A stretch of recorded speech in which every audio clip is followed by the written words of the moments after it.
Magandang araw mga kababayan. Isang kontrobersyal at nakakagalit na balita ang umabot sa atin mula sa dating Pangulong na si Rodrigo Duterte. Ayon sa mga ulat, may pasabog umanong isiniwalat si FPRRD na may malaking epekto sa buong bansa. Ang isyu ay tumutok sa kaso ni Liza Trasmags, ang asawa ng kasalukuyang Pangulo na nahaharap sa mga seryosong kaso. Inihayag ni Duterte na isang mabigat na desisyon ang maaaring ipataw kay Liza at ang tanong ay, bibitayin ba siya? Ayon sa mga insider, ang pahayag ni Duterte ay isang malupit na reaksyon mula sa kaganapan ukol kay Liza Tanas at ang mga kasong kinakaharap nito. Binanggit ng dating Pangulo na maaaring maging simbolo ang kaso ni Liza ng mas malalim na usapin ng hustisya sa Pilipinas, habang mga miyembro ng gobyerno at mga kritiko ay naghahanda para sa anumang magiging hakbang. Ang usapin ng posibleng parusa ay nagdudulot ng takot at tensyon sa buong bansa. Sa ngayon, patuloy ang pagmamatsyag ng mga otoridad at mga eksperto sa mga susunod na hakbang hinggil sa kasong ito. Ang pahayag ni FPRRD ay nagbigay ng bagong pananaw ukol sa maaaring mangyari kay Liza at nag-iwan ng maraming tanong sa publiko. Ano nga ba ang magiging kahihinatnan ng kasong ito at anong epekto nito sa politika at hustisya ng bansa? Abangan ang masusunod na developments tungkol dito lamang sa inyong paboritong balita. At yan nga ang balitang ating pagkakatutukan. Ngunit bago ang lahat, siguraduhin mag-subscribe at i-hit ang notification bell para sa patuloy na pagtutok sa mga sinap ng bagong balita sa tunay na boses ng masa.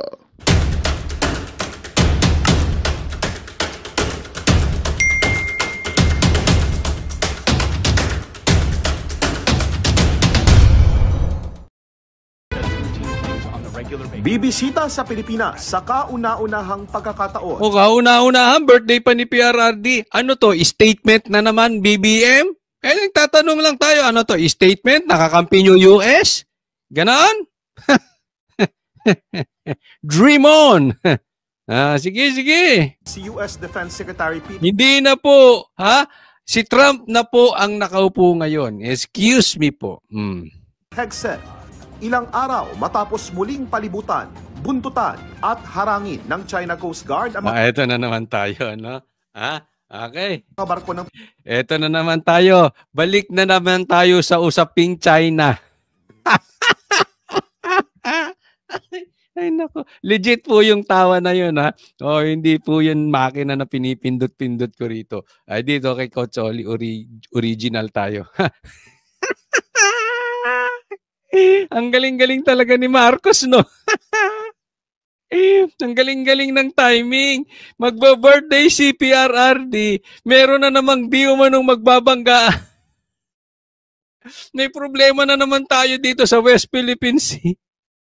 Alam nyo mga kababayan ko, kung merong, kasi banggit sila ng inciting to sedition. Ito ipagtatanong ko talaga sa mga abogado. At dapat siguro pag-aralan ito kung may I'm just thinking out loud, no? Kung may punto Kung may inciting to sedition, ito inciting to war. Lagi na lang may gera, lagi na lang may sigalot na dati naman na hindi problema. Yung dating problema na sinulusyonan ni PRRD tungkol sa droga, ngayon ang sinulusyonan nila, awayin yung kumakalaban sa droga. Dati wala naman tayong problema dito sa China na ito. Ngayon problema na natin. Pambihirang Pilipinas ito. Eto, sasabihin ko sa inyong diretso. Ako, hindi na magugulat kung bukas may malaki na namang pasabog na balita. May nako malamang yan. Bakit? Kasi bukas, maraming magrarally, birthday ni PRRD, actually for 2 days yan. Dahil mauuna Mauuna tayong mag-30. No? Ay mag-March 28 sa birthday ni PRRD. Syempre sa ibang bansa, hindi pa. Di ba? So mauuna tayo ng mga ilang hours. So tuloy-tuloy yan, mahaba yan. At yung rally na yan, buong Pilipinas, gaya ng sabi ko, at buong mundo. So talagang kung ikaw ay adik, kung lang naman, wala tayong pinagbibintangang adik, pero kung ikaw ay adik at galit ka sa Duterte, palagay ko magte-take ka ngayong gabi. Kasi mai-stress ka Mapapraning ka. Oh, dahan-dahan, baka ma-overdose sana kayo, ha? Huwag kayong magpaka-overdose, baka mamaya nako, huwag kayong masyadong ma-depress, ha? Sa rallying gagawin ng mga Duterte worldwide. Pero eto ang pag-uusapan natin. Para makontra yan, alam naman natin yung style eh. From the very beginning, from the start, from the get-go, ganyan na style nila. Pag meron silang gustong pagtakpang balita, mag-create sila ng malaking balita. Anong ginawa nila? Patungkol dito sa vice cam. Di ba tinakpan nila ng impeachment? Marami silang balita. Yung tungkol sa droga, yung drug test. Ang dami nila, pinapagtakpan nila yan. Yung sa Okada. Di ba? So, style na nila yan. And bukas, naku, mag-expect po kayo. Magpapalabas na. Baka mamaya, nagbanggaan.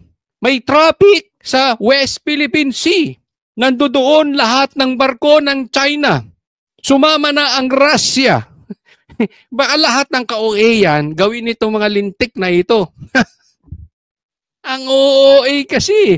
Di ba? Sabi nga, yung mga mangingisda natin dati kasama pa itong mga Chinese kumakain. Sa dagat. Ngayon, kalaban na nila bigla. Di ba? Bukas, may nagbangga ang barko. Hindi nakapreno ang barko ng China. Binangga ang barko ng Pilipinas, sabog. Kinanyon ng tubig ang barko ng Pilipinas ng mga barko ng China. Ganyan, no? Di ba? Meron na naman silang paeklat bukas dyan sa dagat. Abangan ninyo, tinan ninyo. Pilipinas, bangkang pangisda ng mga Pilipino sa Scarborough Shoal o Baho de Masinloc sa West Philippine Sea. Ang Baho de Masinloc ay nasa loob ng Exclusive Economic Zone o EEZ ng Pilipinas at bahagi ng teritoryo ng bansa. Ang mga ganitong aksyon ng Nag-iingay na naman. China, minomonitor daw ng US Defense Department para alamin. Kayo ba naniniwala pa sa mga bali-balitang ganito? Di ba? Sino ba ang nagpalabas, na nag-seek ng asylum si PRRD sa China? Di ba sila lang din yan? What do you expect? Kung paano tayo pwedeng tulungan. Kaya nga itong bisita nito, pag-uusapan ni Secretary Teodoro at saka ni Secretary Hegseth ang anong pwede nilang gawin para talagang pakita sa China na talagang hindi seryoso tayo, na hindi tayo papayag that they will dominate the area, lalo na yung within our territorial waters. Kaya ang meeting daw sa pagitan ni na Secretary Teodoro at Hegseth maituturing na mahalaga at kritikal para sa dalawang bansa. Ngayon, itong pagbisita niya, seryoso ang pag-usapan nila ni Secretary Teodoro dahil ang bagong mantra ngayon ng Trump administration is deterrence to strength. Ayaw ni President Trump ng gera. Sa katunayan, medyo nanliligaw nga si Trump sa China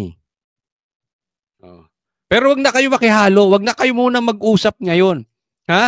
Ibalita nyo yung rally bukas. Yung mga mainstream media, yan ang tutukan ninyo, Kung hindi ko anong banggaan na naman bukas diyan sa mamaya diyan sa dagat. Focus muna tayo sa rally, okay ba 'yon? Saka na muna kayo umepal diyan sa mga epal diyan. In other words, kailangan na palakasin ang ating AFP at saka yung ating pagka-interoperability. Wala pa man sa Pilipinas si US Defense Secretary Hegseth, inalmahan na agad ito ng China. Sumagot pa daw ng China. Baka inciting to war kayo,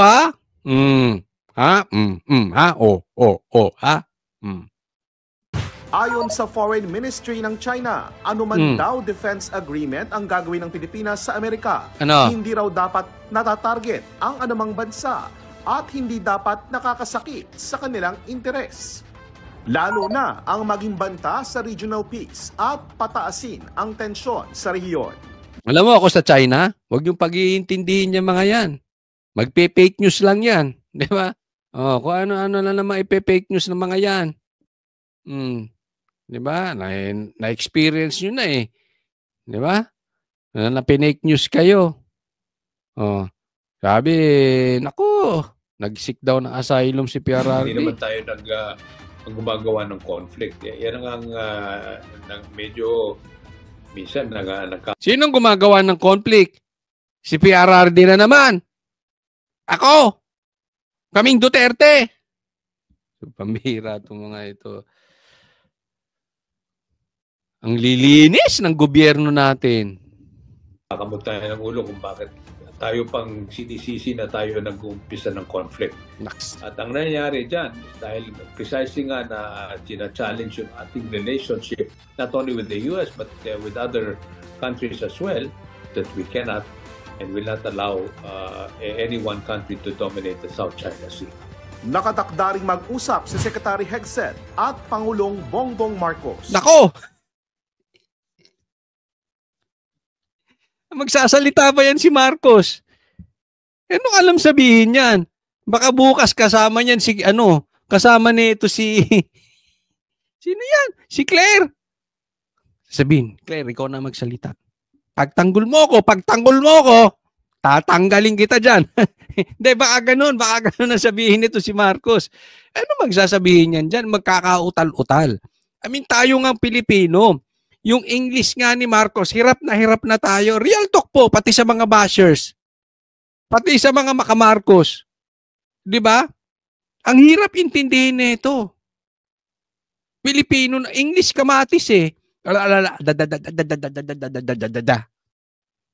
mahihirapan itong puti na ito. Kakaintindi rito kay Oy, huwag nyo nang pag-usapin. Wala din mangyayari. Kasi pag may sinabi yan si Marcos, hindi naman nangyayari, di ba? Oh, baka bukas, pag may sinabi yan ngayon, sabi nga ni Boyeng, nagbabago naman talaga isip nila. Oh, ba't mo pa kakausapin yung taong ako sa totoo lang? Kayo ba? Gusto nyo bang kausap ang tao na pabago-bago? Kausap mo lang ngayon eh. Oh, ganari, isasama, bukas hindi ka nakasama. No, kakampi tayo, kampi tayo. Bukas hindi ka nakakampi. Gusto mo ng ganong kausap? Pabago-bago? Walang B? Walang backbone, ha? Oh. Naku, hindi magkakaintindihan tong dalawa na ito, tsaka bubudulin lang to. Mabubudol, kawawa naman tong kanuna ito, no? Tong puti na ito. But anyway, ako naman tiwala kay Trump. Ayaw niya rito. Ayaw niya. Sige, good luck Marcos kung mag-usap kayo. At good luck sa'yo kung maintindihan mo yan. Pag ikaw alamano, pag ganyan ka na yan. Good luck sa'yo kung hindi sumakit ulo mo. So magdala ka lang ng maraming gamot. Promise, sasakit ulo mo dyan, kaiintindi. Alam mo, yan lang yung hindi katulad ni PRRD pag nagsalita. Ako talagang si Tatay Digo may edad na pero pag nagsalita talagang all ears ka eh. Sa mamang ito talagang aantukin ka. Oh. May mga secret words yan si BBM. May mga mga alamano na sila lang na paano di ako nagbibiro. Sabihin yung fake news ako, Claire. Tingnan mo yung sinabi niya, magtatanim siya. Naintindihan mo, magtatanim, buti na lang, buti na lang, katatanim lang, nag-ani na sila. Ano yun? Pagkatapos ng marami niyang kautal-utal, katatanim, nag-ani na, pambihira. Oh, sige. Bahala ka dyan, ginusto mo, kung makipag-usap ka dyan. Para sa GMA Integrated News. Sige po, next topic po tayo. Eto, pag-usapan natin. Pag-isipan. Pag-iisipan. Na ipapa-impeach si Marcos at ipapa-drug test. O sige. Preliminary finding pa lang to na talagang walang obligasyon ang Pilipinas na i-aresto si si dating Pangulo na yung ating pamahalaan ang determinado na lumahok doon sa pag-aresto ni Presidente Duterte at ikatlo na... Okay, so hindi naman talaga pinapa-aresto si PRRD. Alam nyo, hindi ko sinasabing iboto nyo si Amy. Ako, I still consider her as a Marcos. So kayo na mag-decide, no? But as for me, hindi ko iboboto to. Okay? Pero kayo mag-decide, hindi ko po kayo didiktahan. Pero tama naman ang sinasabi ni Amy dito. We will stand doon sa pagtama, palakpakan, pagmali, banatan. Okay? Hindi ko kinakampihan, pero at least may nakukuha tayong magaganda dito kay Amy na sinasabi niya. No? Kung binobola man niya tayo, it's okay. Magagamit naman yan para sa kaso ni PRRD na talagang nailabas. Alam nyo kung bakit? Kasi wala namang ibang makakapaglabas ng mga yan dahil takot nga sa gobyerno. Sino bang naglakas ng loob dyan sa Senado na magkaroon ng hearing? Wala. Umurong lahat ang B. Urong ang B. Di ba? Buti pa si Amy nagkaroon ng B, ng backbone. May B si Amy. Nag-hearing siya. No? So, kung personal agenda ba niya yun, problema niya na yun. Basta importante, nagisan niya, si Boying, lumabas ang kapalpakan ni Boying, lumabas ang kapalpakan ni Torre, lumabas ang kapalpakan ni John Vic, lumabas ang kapalpakan ng magkapatid na Rimulya, lumabas yung pagkakapalpak na aresto kay PRRD. Good thing yan. No? Wala namang gagawa. Di ba? So, at least, okay ito. Nalabag ang ilang karapatan ni Presidente Duterte sa ilang... Isa pa yan, nalabag ang karapatan. Alam naman natin yon, pero at least lumabas sa bunganga nila. Kasi iba yung alam na natin Pero yung napaamin natin sila. Halimbawa, alam natin yung mga BBM vloggers, fake news. Yung mga ibang politiko, kurakot, pero yung mapaamin mo siya, malaking bagay yun. ng Saligang Batas ng Pilipinas. Isiniwalat ni Senator Amy Marcos ang inisyal na ulat ng Senate Committee on Foreign Relations sa isinagawa nitong pagdinig sa Senado noong nakaraang linggo. Kaugnay ito ng investigasyon sa legalidad ng pag-aresto kay dating Pangulong Rodrigo Duterte at pagpapasuko sa kanya ng gobyerno sa International Criminal Court o ICC. Ayon kay Senador Amy Marcos, diffusion notice lang ang natanggap ng pamahalaan na hindi nag-oobliga sa Pilipinas na isuko si dating Presidente Duterte sa ICC nang walang extradition o surrender. Kahit noong matapos isagawa ang provisional arrest sa dating Pangulo, wala rin anyang indikasyon na hinihiling ng ICC na ilipat o isuko si former President Duterte sa naturang international tribunal. The Philippines had no legal obligation to arrest former President Rodrigo Roa Duterte and turn him over to the international... Walang legal obligasyon ang Pilipinas na ibigay siya sa ICC. So, kung susundan ko yung sinasabi ni Amy, inciting to ICC itong kapatid niya. Parang sila yung nag-udyok. Sulsulero Di ba? No. Kung bintang sila ng bintang sa atin na nag-uudyok o nagsusulsul tayo ng sedisyon, tayo naman magbintang. Sulsul kayo Inuudyokan nyo yung ICC. Wala naman obligasyon ng Pilipinas, isinuko mo yung dating presidente. Di ba? Insulto to kay Marcos. Itong ginagawa ni Amy. Maganda ito na palabas, no? But then again, lumabas nga yung hamon. I-discuss ko po ito. Yung hamon ni Attorney Panelo dito kay Amy na kung totoo ka, magsalang ka ng impeachment, ipa-impeach mo yung kapatid mo. Di ba? So wag muna nating awayin si Amy. Kung ayaw nyong iboto, wag nyong iboto. Pero importante, wag nyong awayin nang sa ganoon, tayo naman ang mangga.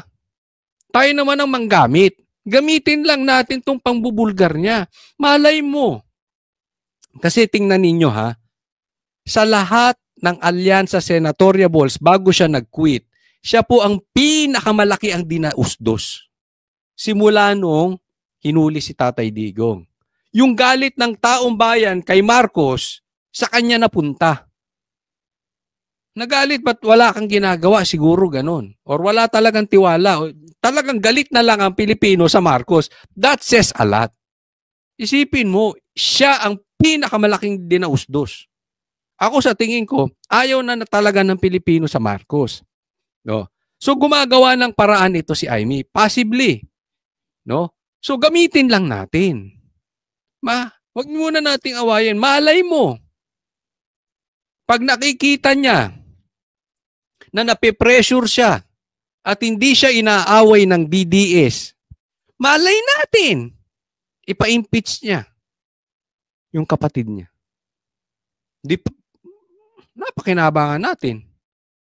Again, di ko sinasabing iboto nyo ha.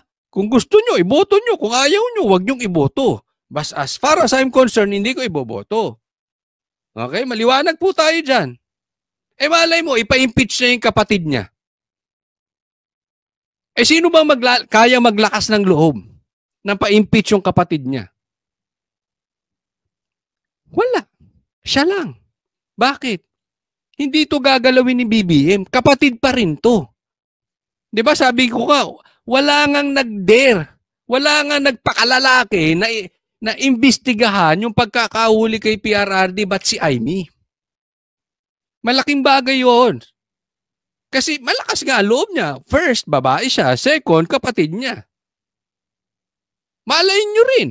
Mapag-isipan ni Amy na ipa-drug test si BBM. Kumbinsihin niya. Bakit? Hindi siya kayang galawin. Bilang ate, pwede niyang gamitin yun. Kahit hindi na lang yung drug test yung impeachment na lang. Ipa-impeach niya. Kasi itong mga binabanggit na illegal na pagkakahuli kay Tatay Digong, yung binabanggit mo, Senator Amy, ayan ay impeachable offense. Pinagkalulo mo ang kababayan mo. That is kidnapping. Kung susundan namin yung sinasabi mo. So dapat ma-impeach si Marcos dyan. Kung you are true to your report, you are true to your investigation, dapat ipa-impeach mo si Marcos. Huwag mo na awayin, baka ipa-impeach.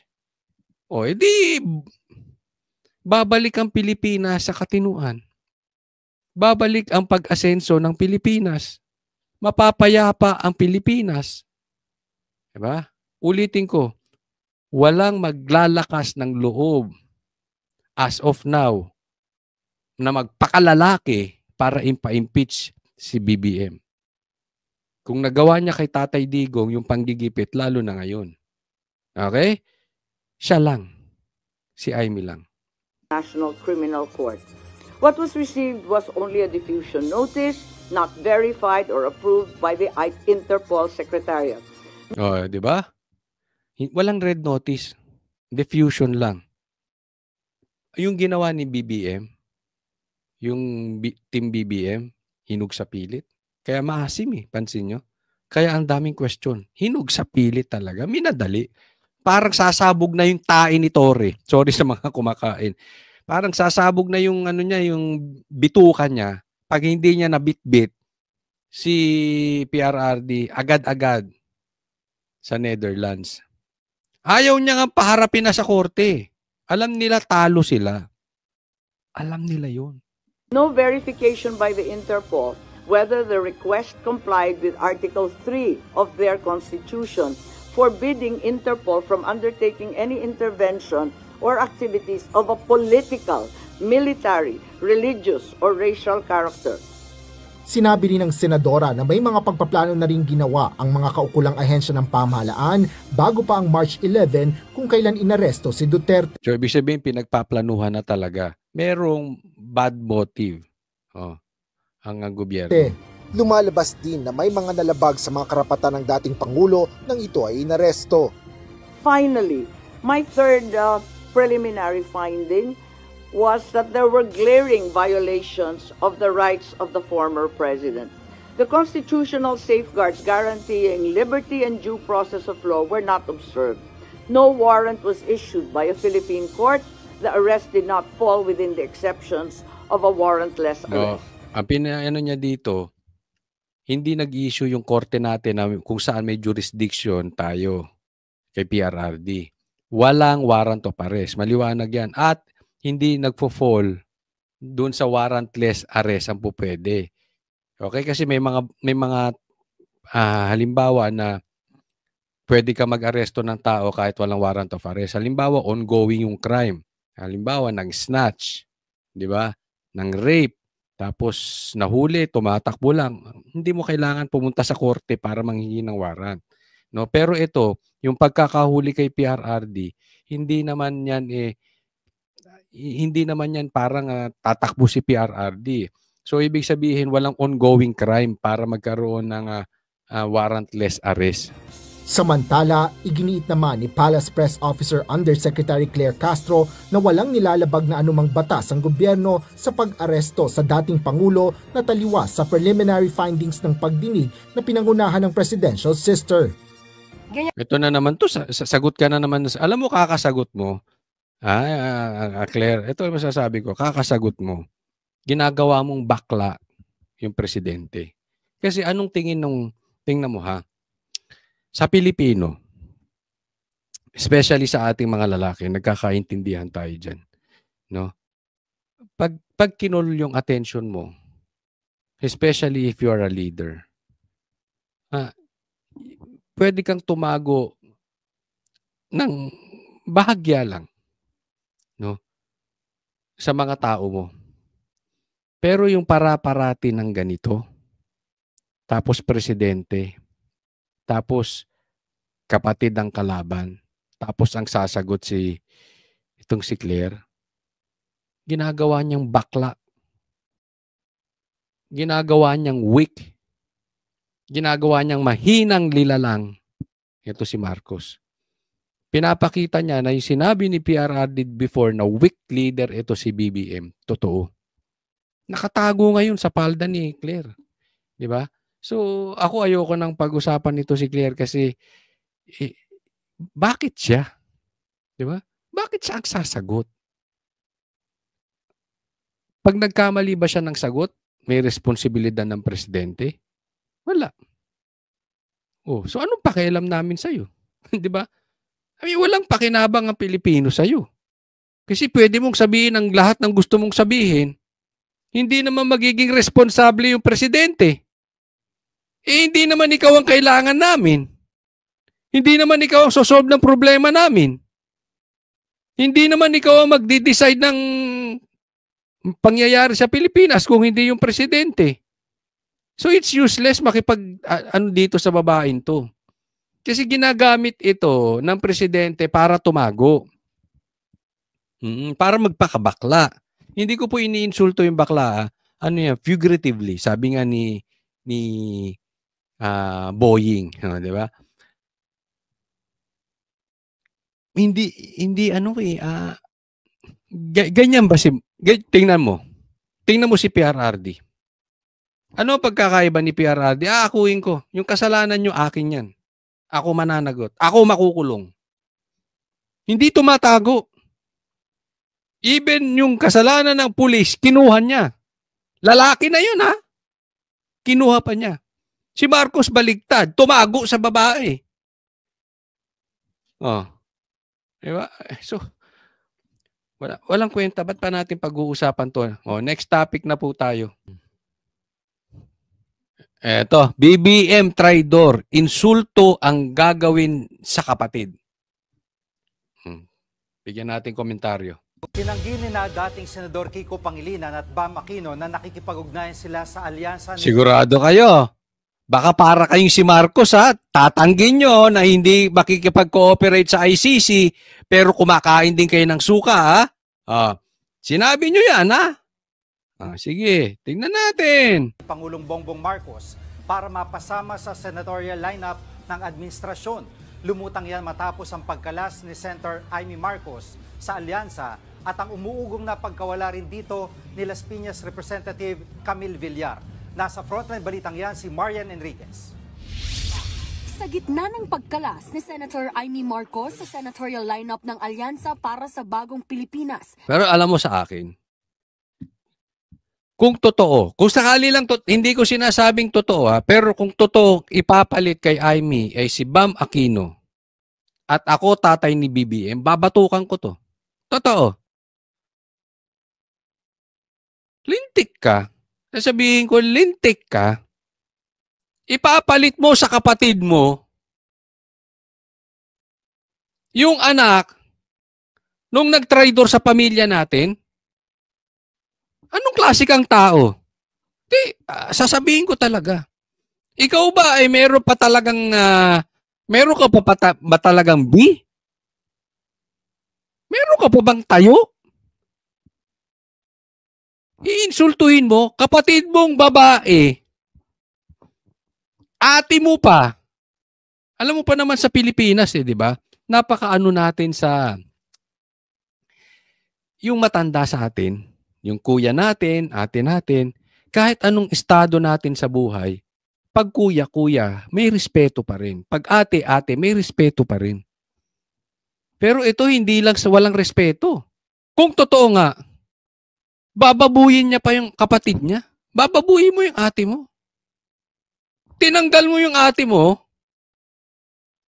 ipapalit mo, si Bam Aquino, buang ka. Ha? Buang.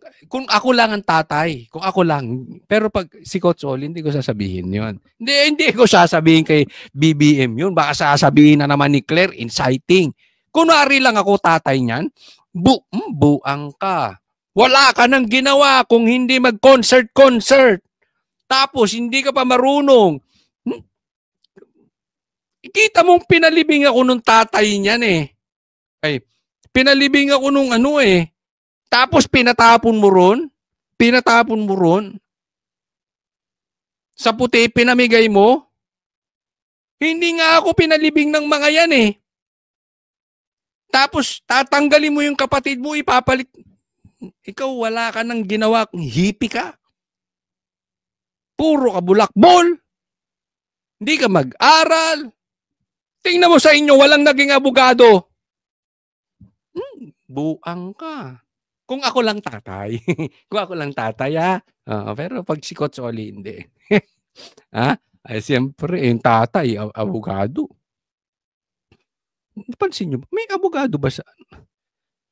Hindi ko alam pero parang walang abogado sa kanila, di ba? Ay, concert pa more. Di ba? Ang laki namang insulto gagawin nito. So, abang-abang na lang tayo kasi sabi nila, Magandang balita ang hatid namin sa inyo ngayong araw. Sa pagtatapos ng aming balitaan, nagbigay kami ng mga mahalagang impormasyon. Maraming salamat sa pagtutok at pagsuporta sa aming programa. Huwag kalimutang manatili sa mga susunod na araw para sa mga bagong balita at mga kwento na dapat nating abangan. Mula sa Boses ng Masa, magandang araw, Pilipinas!